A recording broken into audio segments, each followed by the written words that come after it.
On December 18, 2025, a senior official in Japan's Prime Minister's office made a statement that should alarm anyone paying attention to the strategic balance in the Pacific. Speaking to reporters on condition of anonymity, this official, responsible for national security policy, said plainly that Japan should possess nuclear weapons. Not nuclear energy, not civilian nuclear technology, nuclear weapons. Let me be clear about what just happened.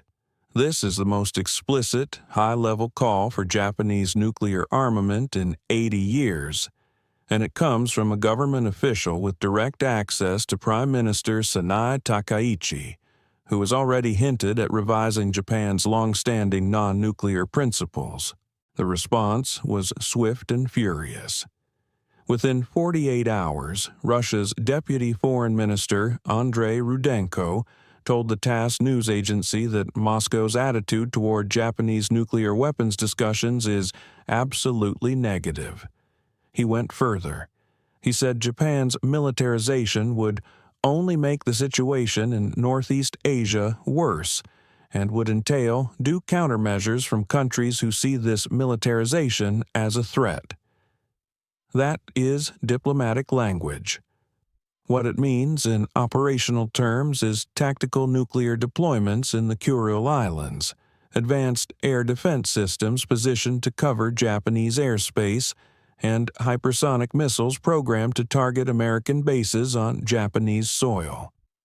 China's foreign ministry called the situation quite serious and said the international community must be highly vigilant.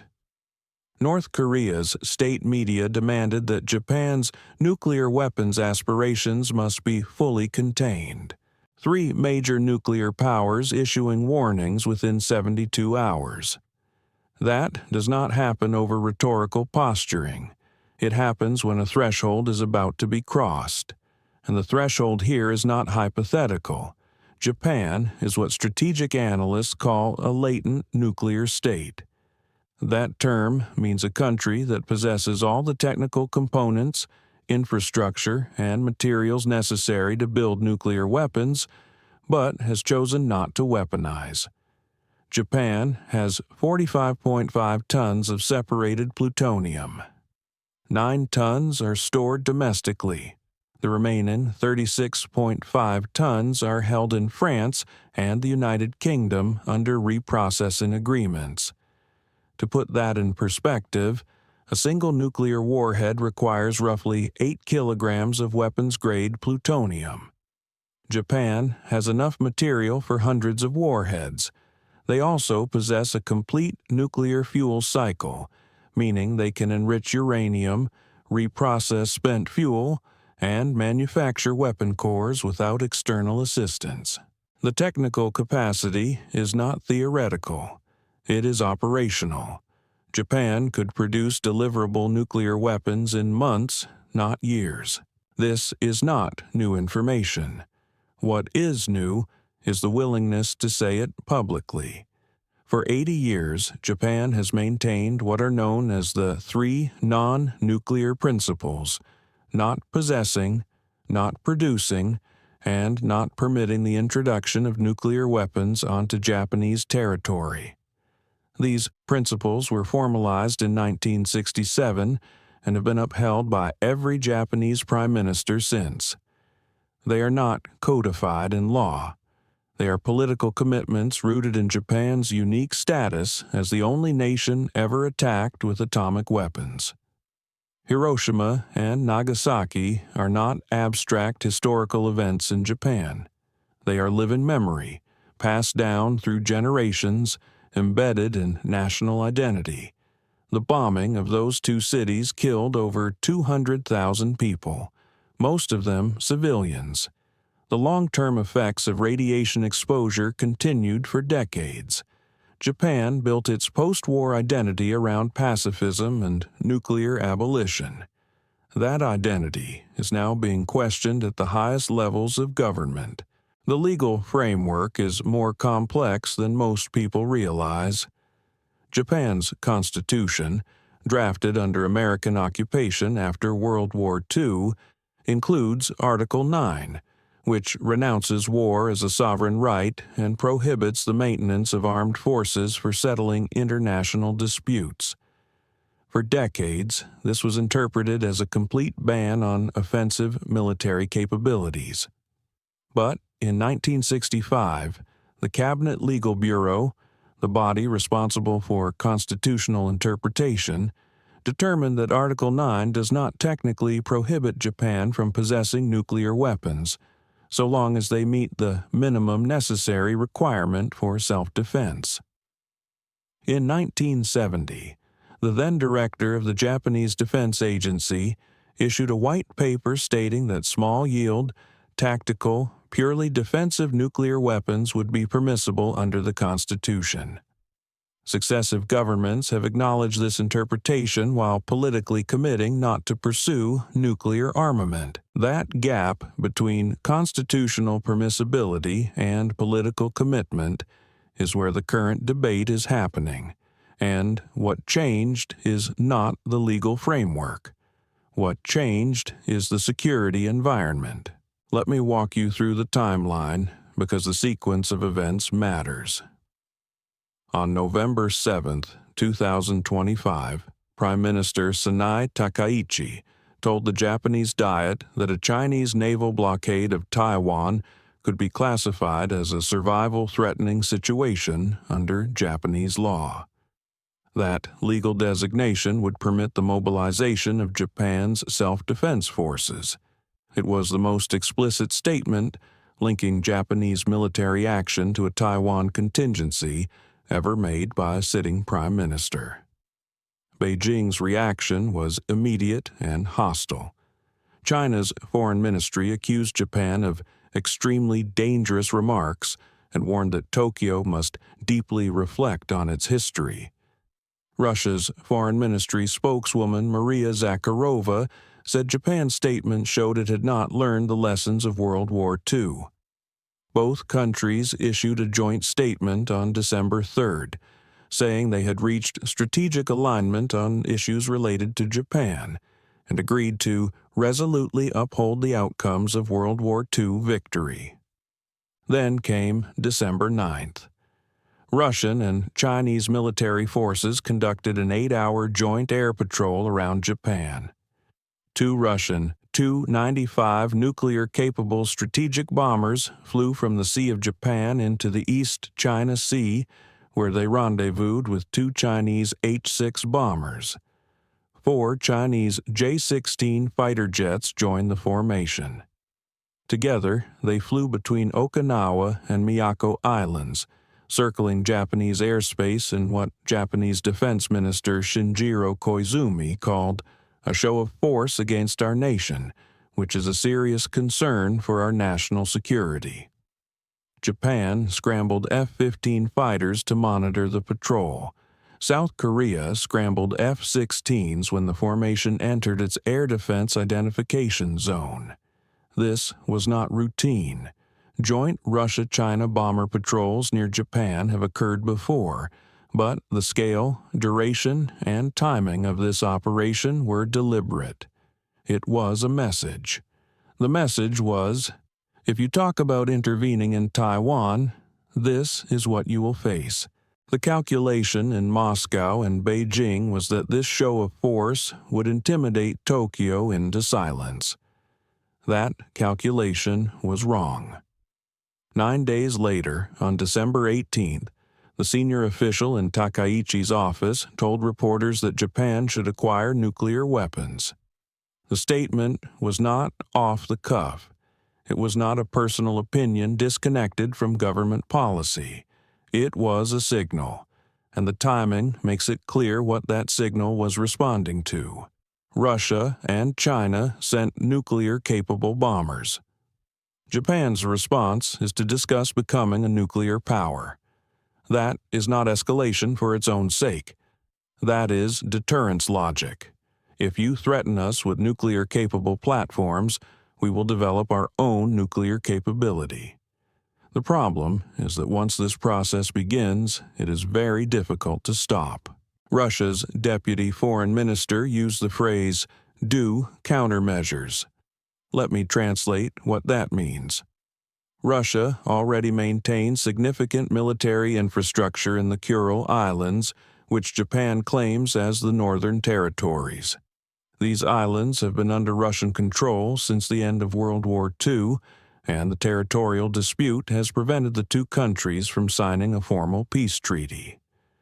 In recent years, Russia has deployed advanced air defense systems, including S-300 and potentially S-400 batteries, to the islands. If Japan moves toward nuclear weaponization, Russia will almost certainly deploy tactical nuclear weapons to the Kuril Islands. That means nuclear-capable Iskander missiles within striking distance of northern Japan. It means increased strategic bomber patrols, not just around Japan, but potentially over it, testing response times and probing air defenses. It means closer military coordination with China, not just in symbolic joint patrols, but in integrated command and control systems, shared intelligence, and combined exercises that simulate conflict scenarios involving Japan. China's calculus is different, but equally concerning. Beijing has been rapidly expanding its nuclear arsenal. U.S. intelligence estimates suggest China could have 1,500 nuclear warheads by 2035, up from approximately 400 today. Much of this expansion is driven by concerns about American missile defense systems and the need to ensure a credible second strike capability. But a nuclear Japan changes the equation. If Tokyo acquires nuclear weapons, China must factor in a second nuclear-armed adversary on its eastern flank, in addition to the United States. That means more warheads, more delivery systems, more resources diverted to nuclear forces. It also means China will likely accelerate its own tactical nuclear weapons programs, deploying shorter-range systems designed for regional contingencies rather than global deterrence. The risk is not just that Japan goes nuclear. The risk is that Japan going nuclear triggers a cascade. South Korea is the next domino. Seoul has been quietly debating nuclear armament for years, particularly as North Korea's arsenal has grown. South Korea has the technical capacity to build nuclear weapons quickly.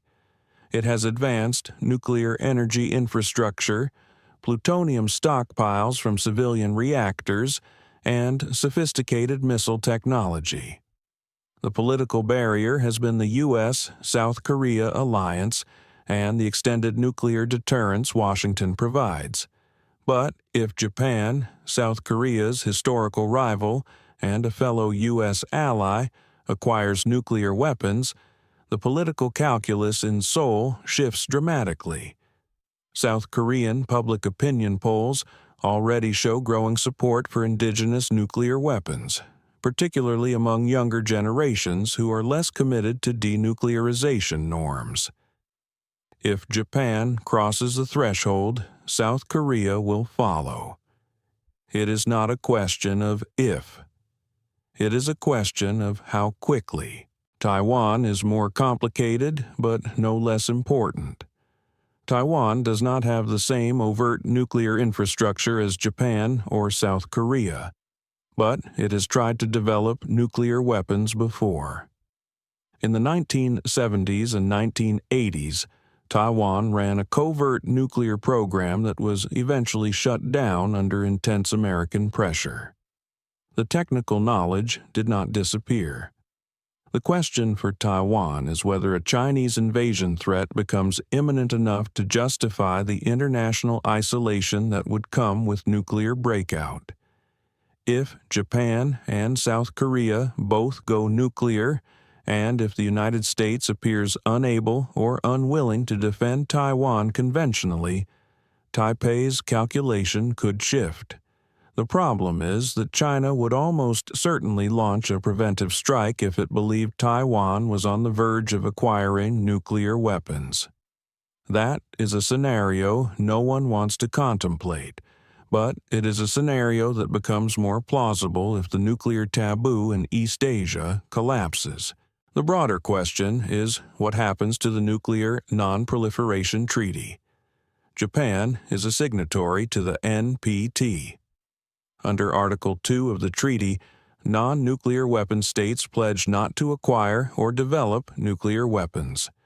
If Japan withdraws from the NPT or finds a loophole, arguing, for example, that tactical defensive nuclear weapons do not violate the treaty's terms, it signals to every other threshold state that the rules no longer apply. The NPT regime has been eroding for years. North Korea withdrew in 2003. Iran has repeatedly violated its obligations. But Japan is different. Japan is a wealthy, technologically advanced democracy with a strong commitment to international institutions. If Japan decides the NPT no longer serves its security interests, other countries will ask the same question. Saudi Arabia has made clear it will pursue nuclear weapons if Iran does. Turkey has debated the issue in the context of regional rivalries with Iran and Israel. Both countries have the technical capacity and the strategic motivation. A Japanese nuclear breakout would be seen as proof that the NPT is no longer enforceable, and that countries must rely on their own capabilities rather than international agreements. The United States is caught in a bind. Washington's official position is that it opposes nuclear proliferation, full stop.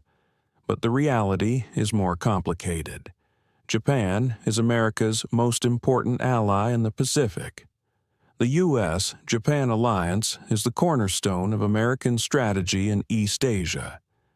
If Japan decides it needs nuclear weapons to ensure its security, and if that decision is driven by doubts about the credibility of American extended deterrence, Washington has a problem. Publicly opposing Japanese nuclear armament could further undermine Tokyo's confidence in the alliance, but quietly accepting or even facilitating Japanese nuclear capability would set a precedent that encourages proliferation elsewhere. Some analysts have suggested that the United States could deploy more of its own nuclear weapons on Japanese soil, making American extended deterrence more visible and credible. But that runs up against Japanese domestic politics, where the introduction of American nuclear weapons would be deeply controversial. The third option is for the United States to massively increase its conventional military presence in Japan, demonstrating a commitment that makes nuclear weapons unnecessary. But that requires resources and political will that are currently focused elsewhere, on Ukraine, on the Middle East, on the U.S.-Mexico border. The deeper issue is that Japan no longer trusts that the United States will be there when it matters. That lack of trust is not irrational. American attention is divided. The strategic pivot to Asia that was announced more than a decade ago has not materialized in the way that was promised. The war in Ukraine has consumed European security policy and drawn American resources back across the Atlantic. The Middle East remains a constant drain on attention and military assets. And domestically, the United States is deeply polarized, with questions about the sustainability of its global commitments increasingly prominent in political debates. Japan looks at this and asks, if China blockades Taiwan, will American carrier strike groups actually sail into contested waters to break that blockade, knowing it could mean war with a nuclear-armed great power? If Russia and China conduct coordinated military operations, will the United States be able to respond effectively on multiple fronts simultaneously? These are not hypothetical questions. They are operational planning questions, and the answers are no longer clear. What happened on December 18th is not the end of a process. It is the beginning. The statement by the senior official is a trial balloon, a way of gauging domestic and international reaction.